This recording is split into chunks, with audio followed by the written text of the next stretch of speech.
Hello and नमस्कार। I welcome you all to the IAS Hub. आज हम 2018 का सोर्स इन्वेस्टिगेशन सीरीज करेंगे। इसके पहले हमने 2019 से 2023 तक हमने हमारा सोर्स इन्वेस्टिगेशन सीरीज किया, जिसके अंदर हमने ये चीज जाना कि असल मायने में यूपीएससी जब भी कोई भी सवाल फ्रेम करता है तो उसका माइंडसेट क्या होता है, वो किन पैरामीटर्स को देखता है और वो उन पैरामीटर्स को देखने के बाद वो कहां से क्वेश्चंस को उठा सकता है।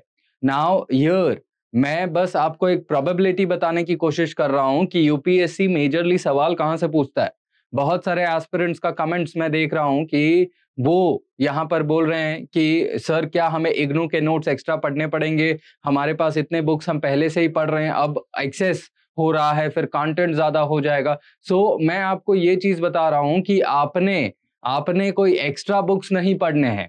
आपने बस क्या करना है, जो भी आपके पास इंफॉर्मेशन है उस इंफॉर्मेशन को आपने और डिटेल्ड तरीके से पढ़ना है। क्योंकि यूपीएससी क्या कर रहा है, जैसे जैसे एक एक साल आगे बढ़ते जा रहा है, UPSC is asking questions that are much more deeper in context. So try whatever content you have, just try and dig it deeper and keep your major source as the IGNOU books. So you, whenever, for example, you are searching or you are reading the Jainism, so what you are going to do is that you are going to go on the YouTube, or sorry, you are going to go on the Google, और वहां पर जाके आपने इग्नू के books के अंदर वो search करके उतना कंटेंट पढ़ लेना है। मैं आपको ये नहीं बोलूंगा कि भाई आपने 500-700 पढ़ने एक्स्ट्रा पढ़ने, नहीं यार। अपने यहाँ पर कर क्या रहे हैं, ये सीरीज हम लाए ही क्यों है आपके लिए, ताकि आप स्मार्ट बने। आपके पास जो कंटेंट है उसको आपने डिटेल करिए, स्मार्ट वर्क करिए। सो दैट इज वाई यहां पर आपका लोड नहीं बढ़ाना है हमें, बट ये आपका एक माइंडसेट डेवलप करने का मेन उद्देश्य है हमारा कि करंट इवेंट्स में जो भी चीजें बहुत ज्यादा चल रही हैं न्यूज में, उसको आप क्या करें, उसके ऊपर नोट्स बनाएं, और वो नोट्स बनाने के बाद एक्स्ट्रा डीपर नॉलेज के लिए आप क्या करें, आप उस सोर्स के ऊपर जाएं। सोर्स के लिए क्या करें, बस सर्च कर लें और वो टॉपिक को उतना पढ़ लें। गूगल पे कोई भी अन्य माध्यम से ना पढ़ें, कहने का मेरा तात्पर्य ये है। ऑलराइट, सो ये हमारा मेन उद्देश्य है ये सीरीज चालू करने का। एक तो सोर्स जानने का, दूसरा है यूपीएससी के माइंडसेट को जानने का, और इसके वजह से एक एस्पिरेंट स्मार्ट स्टडी करे और वो जो कंटेंट है टारगेटेड कंटेंट को पढ़े, ताकि उसका टाइम बचे, ना कि एक्स्ट्रा बुक्स पढ़े और अपना टाइम बर्बाद करे। ऑलराइट, सो मैं यही चीज आप लोगों को बताना चाहूंगा कि आपने इस हिसाब से पढ़ना है। मेन उद्देश्य को जानिए हमारे इस सीरीज का। ऑलराइट, आगे अब देखिए 2018 का सीरीज हम आज देखेंगे। 2018 के सीरीज के अंदर जो हमारा सबसे पहला क्वेश्चन होता है, what is the main question that they are talking here. The first question is, भाई Mazzini, Garibaldi, Shivaji and Shri Krishna, here this person, one amongst this person, he is going to write biographies on all these persons, और इनमें से वही व्यक्ति जो हैं वो America में भी रहते हैं, and he is also elected to the Central Assembly।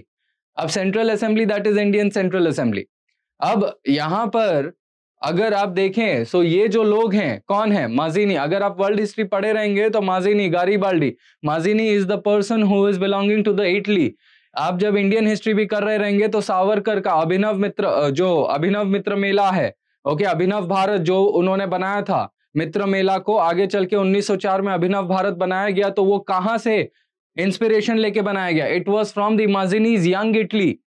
So after the French revolution, Mazzini's young Italy played a very important role to create unity amongst the people of Italy. Unification of Italy के अंदर बहुत ज्यादा काम किया गया था। सो यहां पर यंग इटली, माजिनी, ये कोई नॉर्मल व्यक्ति नहीं है, ये एक रेवोल्यूशनरी है, ये एक मिलिटेंट आइडियोलॉजी है उनका, रेवोल्यूशनरी आइडियोलॉजी है। अब यहां पर कोई भी इन चारों में से रेवोल्यूशनरी आइडियोलॉजी कौन प्रमोट करेगा, मोतीलाल नेहरू तो करेंगे नहीं भाई, क्योंकि ये मॉडरेट थे। बच गए तीन लोग, ये दोनों, all three were a militant nationalist, okay, they were of revolutionary ideology, extremist nationalist थे। लेकिन इन तीनों में से बिपिन चंद्र पाल और Aurobindo Ghosh, they were not a part of the central legislative assembly, but it was Lala Lajpat Rai. ये चीज बहुत इजी था, बस थोड़ा सा कनेक्शंस आपको करने थे। I am just telling you the answer. But यहां पर एज पर द सीरीज हमारा उद्देश्य क्या है कि भाई कहां से यूपीएससी ने ये सवाल को पूछा था। अब this point from year till year you will not find it in your general reference books. आप मॉडर्न हिस्ट्री के कोई भी रेफरेंस बुक्स को ऐसे जनरली उठा लीजिए, आपको इतना नहीं मिलेगा। बट आप और अगर डिटेल रेफरेंस बुक्स के ऊपर जा रहे हैं तो आपको वहां पर मिल जाएगा। ये यहां पर ये चीजें जो हैं ये कहां पर मेंशन करी गई हैं? This has again been mentioned in the IGNOU book. IGNOU book के अंदर क्या लिखा गया है कि this person Lala Lajpat Rai he was influenced from the Mazzini. He was very much influenced from the Italian example, and Lala Lajpat Rai he is going to write on the Mazzini। ये चीज लिखा गया है यहाँ पर और ये आपको क्लियरली आपको दिख जाएगा। But why did the UPSC actually ask this question? क्या उद्देश्य था उनके पूछने का, या ऐसे ही उन्होंने पूछ लिया? नहीं, ऐसे तो यूपीएससी कुछ भी नहीं पूछता, ये आपको बहुत भली भांति पता है। So why is the UPSC actually asking this question? If we look that certain news events had occurred, ये जो न्यूज इवेंट्स थे, अब देखिए आप टाइम देखिए 11 मई, मतलब जस्ट एक महीने पहले, एक महीना भी नहीं, नियरली 20-25 डेज पहले एक घटनाक्रम घटित हुई। 2 महीने पहले एक घटनाक्रम घटित हुई, ठीक है, देन एक और घटनाक्रम घटित हो रही है। So because of all these incidents UPSC के माइंड में ये चीज आया। अब वो घटनाक्रम क्या थे? लाला लाजपत राय का 150th बर्थ एनिवर्सरी अभी जस्ट होके गया था। सो दैट इज वाई जब भी 150th बर्थ एनिवर्सरी किसी भी नेशनलिस्टिक लीडर या कोई भी इंपॉर्टेंट पर्सनालिटी का होता है तो एज अ एस्पिरेंट आपने उस चीज को पढ़ लेना है। Apart from that, year on Bhagat Singh very important things were told. Bhagat Singh के ऊपर कमेंट्स बहुत ज्यादा करे गए थे, and even Modi ji had commented on Bhagat Singh, and most importantly Pakistan had displayed the files of the Lahore conspiracy case। Lahore conspiracy case आपको भली बात ही पता रहेगा कि वो क्या था। जब सॉन्डर्स की वजह से लाला लाजपत राय का मृत्यु हुआ, that is Sher Punjab, he was known as the Sher Punjab. So after that what happened? In the Lahore, he was murdered by Bhagat Singh, Sukhdev and Rajguru. So those files, they were published by them. So that is why Bhagat Singh से लाला लाजपत राय का direct association नहीं है यहाँ पर कोई भी चीज news में, apart from his birth anniversary. But UPSC ने क्या चीज कहां से उठा लिया? From the Lahore conspiracy case. भाई किस सबको पता है लाला लाजपत राय शेर पंजाब है and all this things. So UPSC ये थोड़ी आपसे पूछने वाला है। अगर ऐसे ही बनाना रहता तो यूपीएससी और 10वीं कक्षा के परीक्षा में क्या ही असर था, क्या ही डिफरेंस था। Okay, so this you have to understand that UPSC will take a step deeper, and वहां पर उसने डीपर क्या लिया? उसने डीपर ये सवाल लिया, that is many people do not know that he is writing biographies on such things, but that is what UPSC went and asked. Later on when we talk about the another question, so यहाँ पर दूसरा question क्या होता है? Again Jainism. 2013 से लेके अभी तक जब भी आप सीरीज देखेंगे तो आपको ये चीज अब पता चल गया रहेगा कि भाई बुद्धिज्म और जैनिज्म के ऊपर तो सवाल बनते ही हैं। तो यहां पर आपने उस चीज को बहुत डिटेल में पढ़ लेना है। मैंने पहले भी आपको बोला हुआ है कि ये जो सीरीज है मैं कब कर रहा हूं, प्रीवियस 10 इयर्स का डिटेल्ड एनालिसिस करने के बाद कर रहा हूं कि यूपीएससी क्या माइंडसेट है यूपीएससी का, और प्रीवियस 20 इयर्स के क्वेश्चंस को समझा है मैंने, तब जाके ये सीरीज चालू कर रहा हूं। हवे में बातें नहीं हो रही है यहां पर। तो ये चीज आपने ध्यान से देखना है। यूपीएससी बुद्धिज्म जैनिज्म के ऊपर हर साल सवाल पूछ रहा है, और इसके अंदर भी वही चीज पूछा गया कि भाई स्थानकवासी जो सेक्ट है, a subsect, Sthanakvasi, it is a part of which particular religion? They are asking that. Now generally if you are reading any reference book or any book XYZ book, वहां पर आपको कहीं ना कहीं किसी कोने में तो मिल जाएगा, लेकिन कहने का तात्पर्य क्या है कि आपने थोड़ा डीपर जाना है। अब इस टाइम पर भी Jainism it was very much in the news. Shravan Belagola में जो अभिषेक था वो बहुत ज्यादा चर्चे में था उस साल में।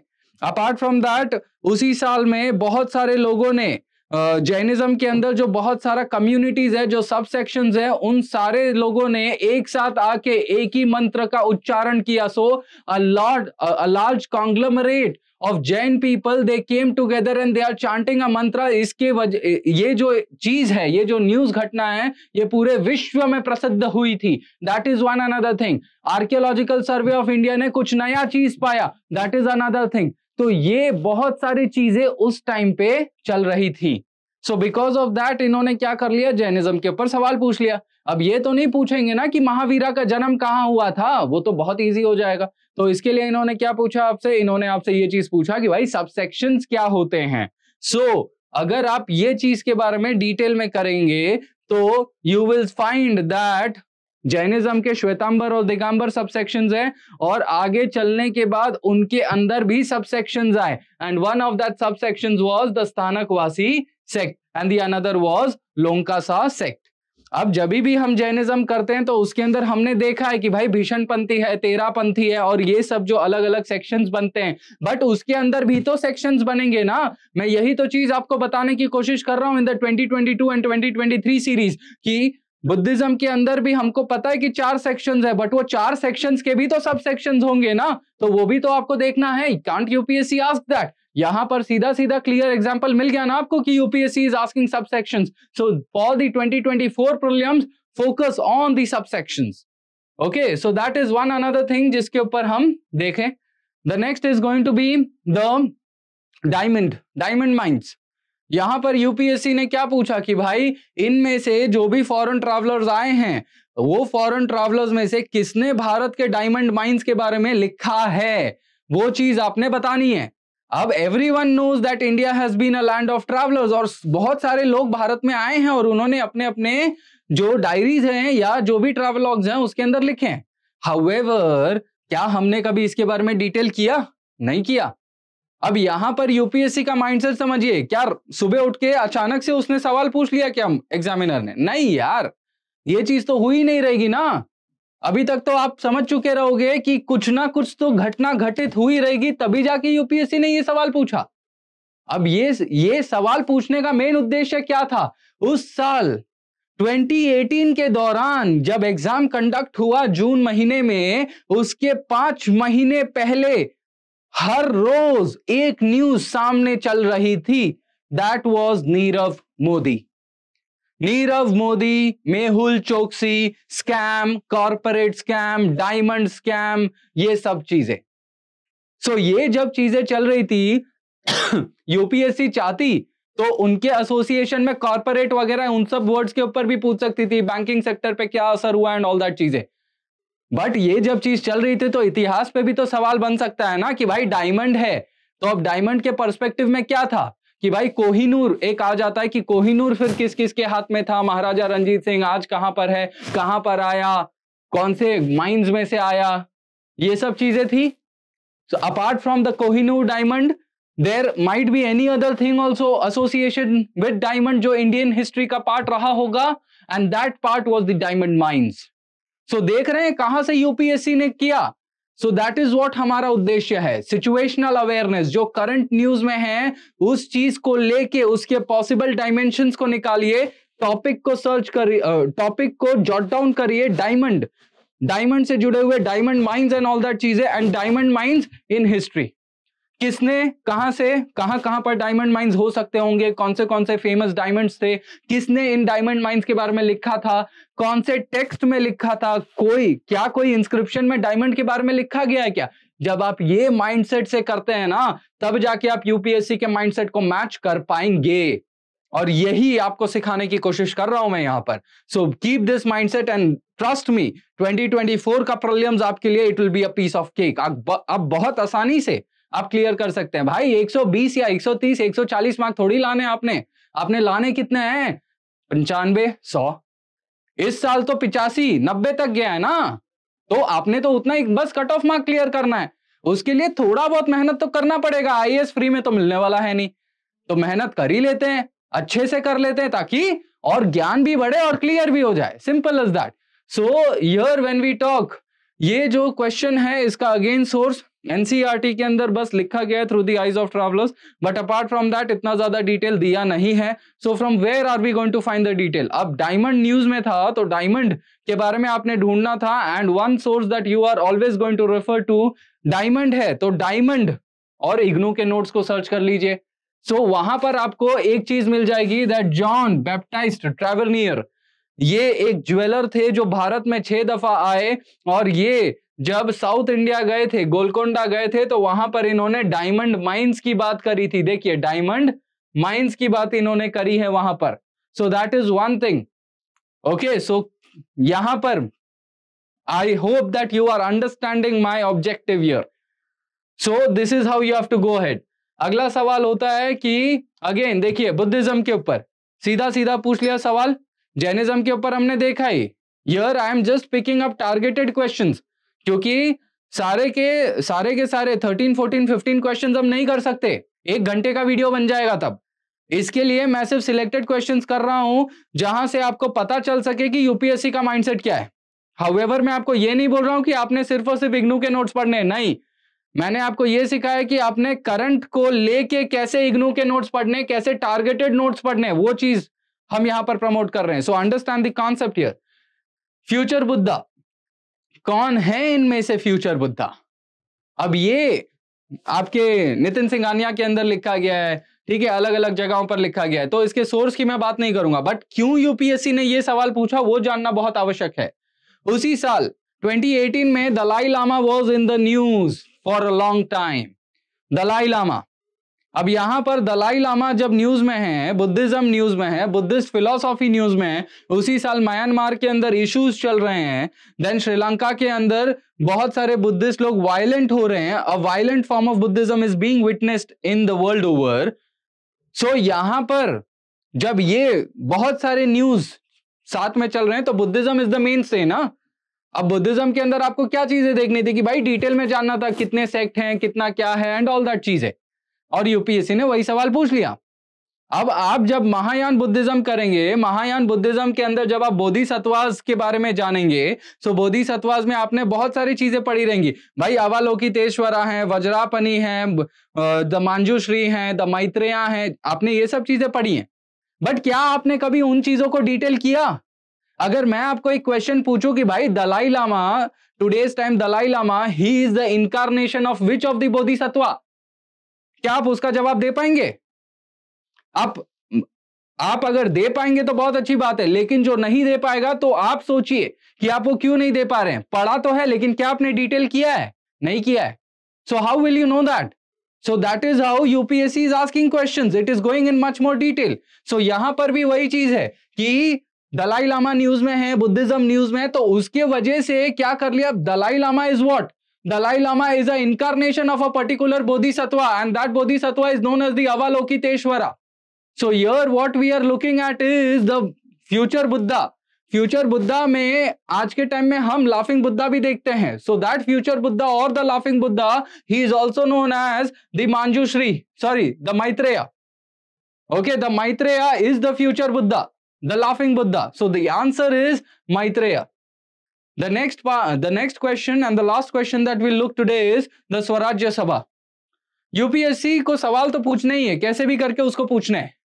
However, वो उन सवालों को पूछेगा जो बहुत ज्यादा चर्चे में है. अब देखिए, कोई भी इवेंट को अगर 100 साल, 150 साल, 200 साल होता है, या कोई पर्सनालिटी को होता है जो बहुत इंपॉर्टेंट रह चुका है भारत के इतिहास के अंदर, तो यूपीएससी उसके ऊपर सवाल पूछेगा, या तो इधर से कान पकड़ के या तो उल्टा कान पकड़ के.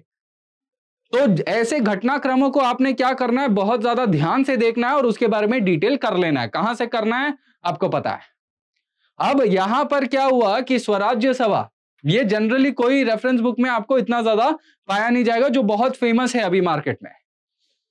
हाउएवर, अगर आप डीपर रेफरेंस बुक्स में जाएंगे तो आपको वहां पर मिल जाएगा ये स्वराज्य सभा. I am not targeting any particular, या इग्नू वगैरह नहीं बोल रहा हूं. आप डिटेल में अगर पढ़ेंगे तो आपको ये मिल जाएगा. अब यहां पर क्या हो रहा है कि why did UPSC ask this question? UPSC knew that not majority of the aspirants know this, and उसी साल क्या हुआ, ये मतलब 2 साल में, कि जो होम रूल लीग मूवमेंट है, एनी बेसेंट और जो बाल गंगाधर तिलक ने जिस चीज की शुरुआत करी थी, वो होम रूल लीग मूवमेंट को 100 साल हो चुके हैं. इन 2016-17 होम रूल लीग मूवमेंट को 100 साल हो चुके. तो भाई 100 साल हो चुके तो सवाल तो बनेगा ना यूपीएससी के द्वारा. So it was the home rule league movement, all India home rule league, जिसका नाम बदल के स्वराज्य सभा किया गया था in the 1920. So that is the reason for that question. So I hope आपको इस चीज से हमारा उद्देश्य समझा रहेगा कि what is the main objective of source investigation series, And I will again repeat myself, the objective is that aspirant understand the mindset of the examiner and focus on a targeted study, smart study, क्योंकि smart study से ही होगा आपका UPSC clear, 2024 का prelims clear होगा और इसी चीज के ऊपर आपने फोकस करना है. Okay, so I thank you for watching the series.